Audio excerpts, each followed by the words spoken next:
네, 오늘 성경 말씀 시편의 말씀 보도록 하겠습니다. 시편 135편 1절에서 21절까지 말씀을 보도록 하겠습니다. 시편 135편 1절에서 21절입니다. 길지만 우리 한 목소리를 쭉 돌아가면서 같이 읽도록 합니다. 제가 먼저 1절 말씀을 읽어 가겠습니다. 할렐루야. 여호와의 이름을 찬송하라. 여호와의 종들아 찬송하라. 여호와의 집 우리 여호와의 성전이고 우리 하나님의 성전들에 서 있는 그이요. 여호와를 찬송하라. 여호와는 선하시며 그의 이름이 아름다우니 그의 이름을 찬양하라. 여호와께서 자기를 위하여 야곱 곧 이스라엘 자기의 특별한 소유로 택하셨습니다. 내가 알거니와 여호와께서는 위대하시며 우리 주는 모든 신들보다 위대하시도다. 여호와께서 그가 기뻐하시는 모든 일을 천지와 바다와 모든 깊은 데서 다 행하셨도다. 안개를 땅 끝에서 일으키시며 비를 위하여 번개를 만드시며 바람을 그 곳간에서 내시는도다. 그가 외부의 소문난 자를 사하고 진천까지 치셨도다. 애굽이여 여호와께서 내게 행한 표적들과 징조들을 바로와 그의 모든 신하들에게 보내셨도다. 그가 많은 나라를 치시고 강한 왕들을 죽이셨도다. 곧 아모리인의 왕 시온과 바사랑 옥과 가나안의 모든 국왕이로다. 그들의 땅을 기업으로 주시되 자기 백성 이스라엘에게 기업을 주셨도다. 여호와여 주의 이름이 영원하시니이다. 여호와여 주를 기념함이 대대에 이르리이다. 여호와께서 자기 백성을 판단하시며 그의 종들로 말미암아 위로를 받으시리로다.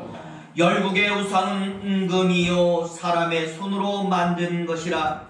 입이 있어도 말하지 못하며 눈이 있어 보지 못하며 귀가 있어도 듣지 못하며 그들의 입에는 아무 호흡도 없나니. 그것을 만든 자와 그것을 의지하는 자와 다 그것과 같으리로다.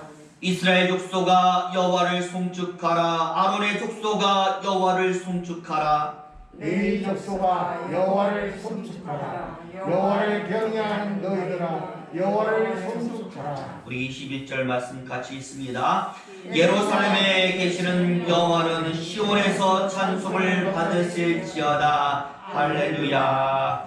아멘. 네, 할렐루야. 오늘은 추수감사 주일입니다. 하나님께 감사의 마음을 담아서 오늘 이렇게 서로 인사해 보도록 하겠는데요. 좀 길어요. 하지만 쉬운 말이기 때문에 같이 인사하는데요. 하나님의 사랑, 하나님의 축복, 하나님의 은혜 풍성하시기를 바랍니다. 우리 인사합니다. 하나님의 사랑, 하나님의 축복, 하나님의 은혜 풍성하시기를 바랍니다. 우리 인산이 세 가지 중에서 하나라도 빠져서야 되겠습니까? 이 모든 것이 저와 여러분의 삶에 풍성하기를 예수님 이름으로 축원을 드립니다. 아멘. 여러분들 혹시 오늘이 추수감사절의 유래를 알고 계십니까? 제가 주보에 잠시 기록을 해놨는데요. 원래 이 추수감사절은 이스라엘에서부터 시작한 절기는 아닙니다.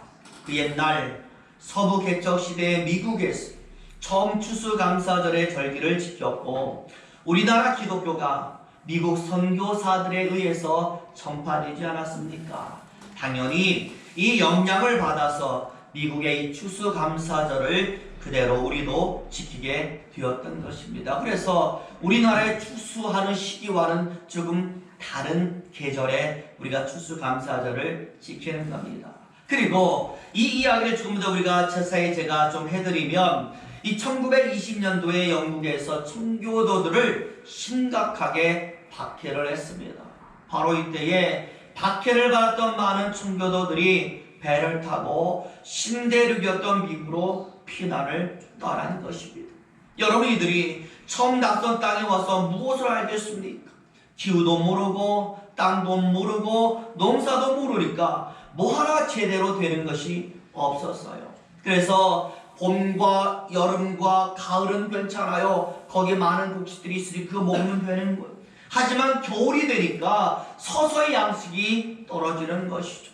당연히 곳곳에서 굶어 죽어가는 사람들이 속출했고 발을 동동 떨고 있다가 남은 사람들이 어떻게 했느냐?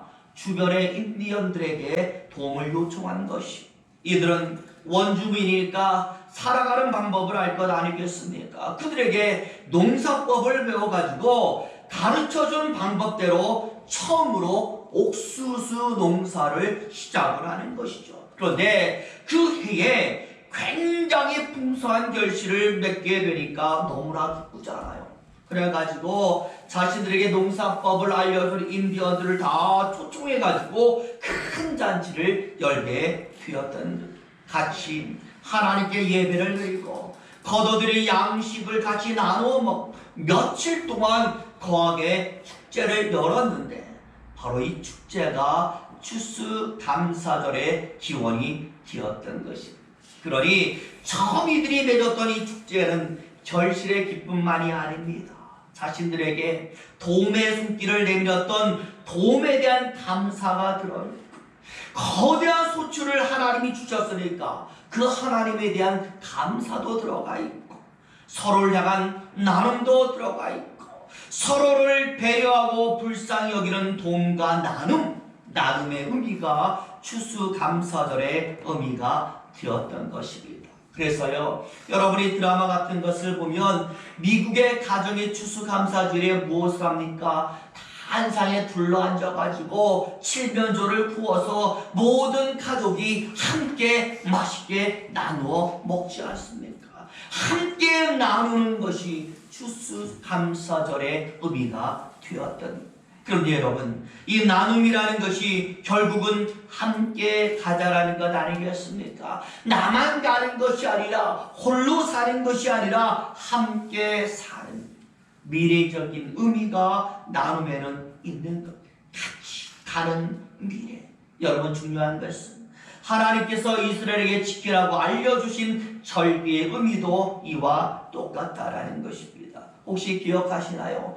예전에 제가 레위기를 강의할 때에 말씀을 드렸어요. 아마 기억이 다 사라지셨을 것 같아서 제가 다시 한번 말씀을 드리는데, 유대인들에게는요, 하나님이 명령을 하셔서 반드시 지켜야 하는 절기가 세 가지가 있어요. 절기가 많은데 그 중에서 이 세 가지만큼은 절대로 빼먹지 말라고 하나님이 특별히 부탁을 하셨는데, 무교절과 맥주절과 수장절이 바로 그것이었어요. 무교절은요, 유교절입니다. 6월절입니다. 여러분, 6월절이 무엇입니까? 어린 양의 피잖아요. 예수의 죽음을 상징하기 때문에 6월절인 무교절은 반드시 지켜야 되는 것이고, 맥주절은 보리의 첫 이삭이에요.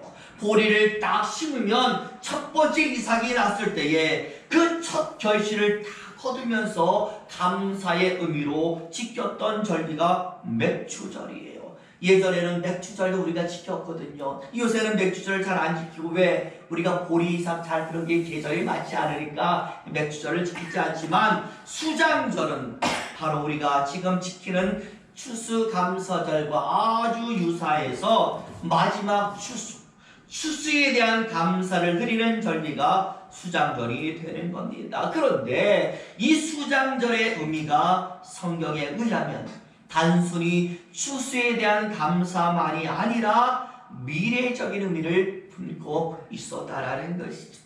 하나님께서 지금 이렇게 풍성한 소출을 주셨는데, 이 소출이 내년에도 계속되기를 바라는 마음으로 하나님께 드렸던 감사가 수장절이 되었던. 하나님, 올해 이 풍성한 결실을 내년에도 우리가 맺을 수 있도록 하나님 도와주시옵소서 라면서 수장절을 지켰다라는 것이죠. 오늘보다는 내일이 더 낫기를 원하는 것, 이것이 바로 이스라엘의 추수감사절 수장절의 의미가 되는 것입니다. 이때도요, 성경에 보니까 1년 동안 수고하여 거뒀던 곡식과 과일을 하나님께만 드리는 게 아니라 모든 이웃과 서로 나누어라라고 하나님이 명령을 내렸어요. 그러니 이스라엘의 수장도로 무엇입니까? 나눔이라는 의미가 있는 거예요. 서로 나누는 겁니다. 서로 함께 가는 것입니다. 모두 다 같이 좋아지기를 원하는 바람이 수장절에 들어있는 것이죠. 그러니 여러분, 누구 때문에 우리가 이런 소망을 가지고 누구 때문에 이런 기대를 가질 수 있겠습니까? 그냥 단순하게 하나님께서 미래에 더 많은 것을 줄 것이다, 너희가 이것을 감사하라고 한다고 사람이 감사하겠어요? 진짜로 그것이 와야만 감사가 되지 않겠습니까? 하나님이 정말 그렇게 축복하실 줄로 믿기 때문에 이런 감사가 있는 줄로 믿습니다. 하나님이 계시니까, 그분이 우리와 함께 하시니까, 우리를 위해서 지금 일하시니까 우리가 이런 소망과 이런 기대를 가지게 되는 겁니다. 여러분, 우리가 추수감사주일에 맞는 감사의 내용이 담겨있는 시편의 말씀을 읽었는데요, 오늘 이 시편에 나와 있는 이 찬송시, 여러분 내용을 보니까 누구를 찬양합니까? 하나님을 찬양합니다.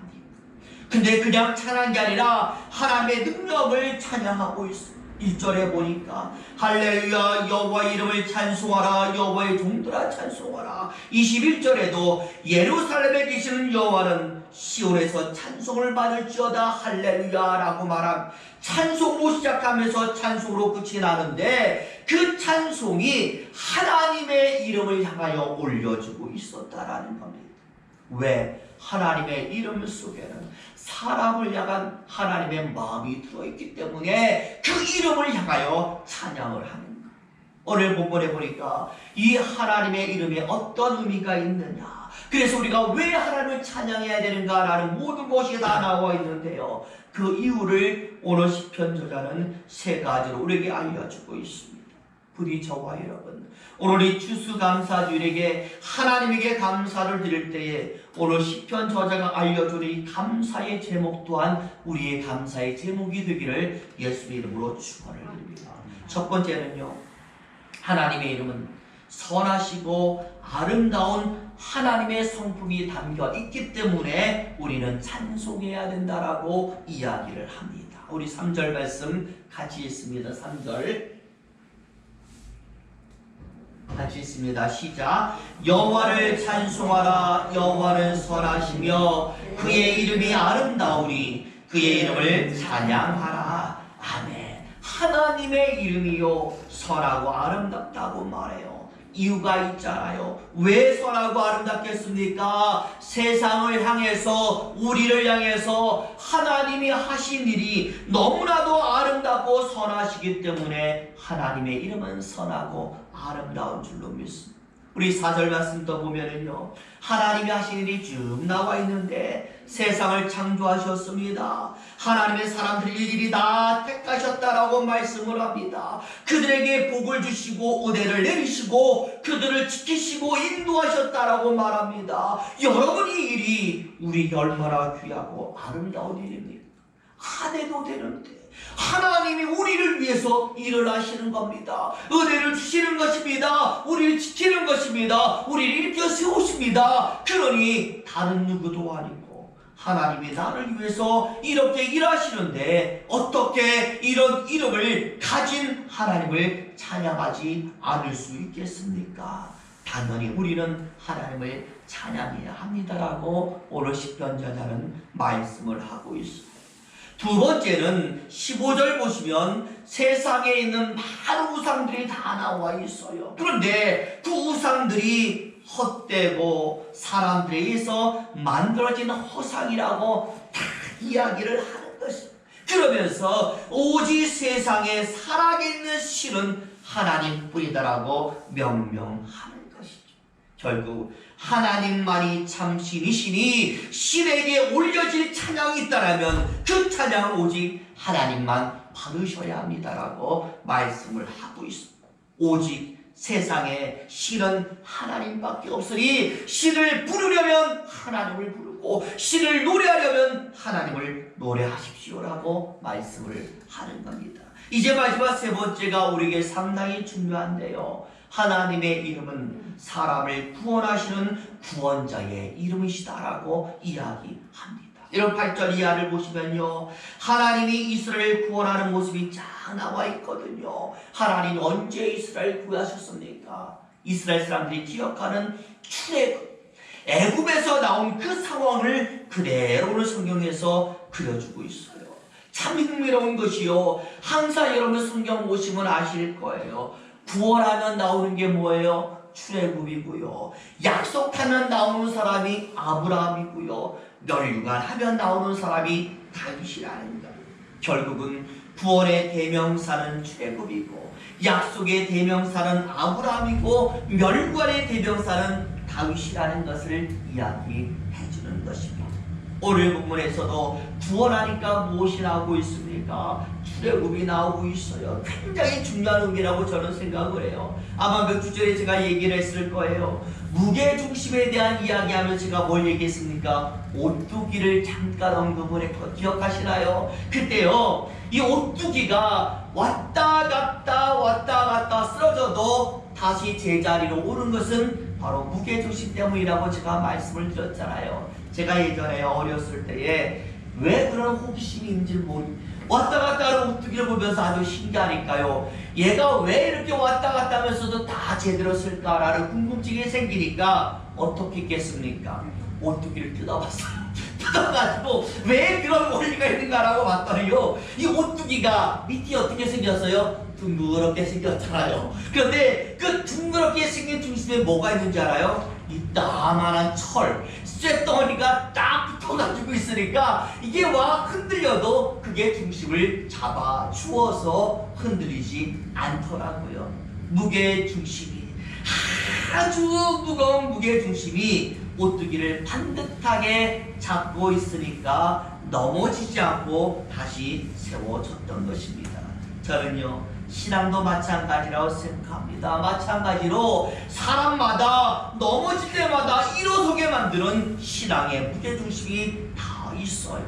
그를 세워주는, 그를 바라잡아주는 무게중심 같은 것. 넘어질 때마다, 힘들 때마다 그 사람을 다시 잡아줘서 세워주는 중심추가 있다라는 겁니다. 그것만 생각하면 은혜가 되어, 그것만 생각하면 감사가 나오고 다시 하나님을 생각하게 만드는 그 무엇이 사람마다 다 있어요. 다르지만 다 존재한다라는.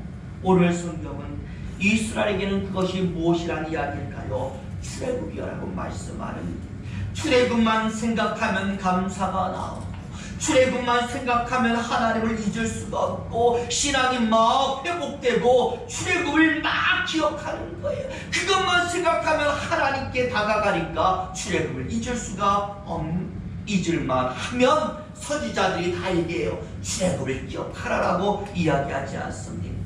저는 추수감사절의 의미가 바로 이것이라고 생각합니다.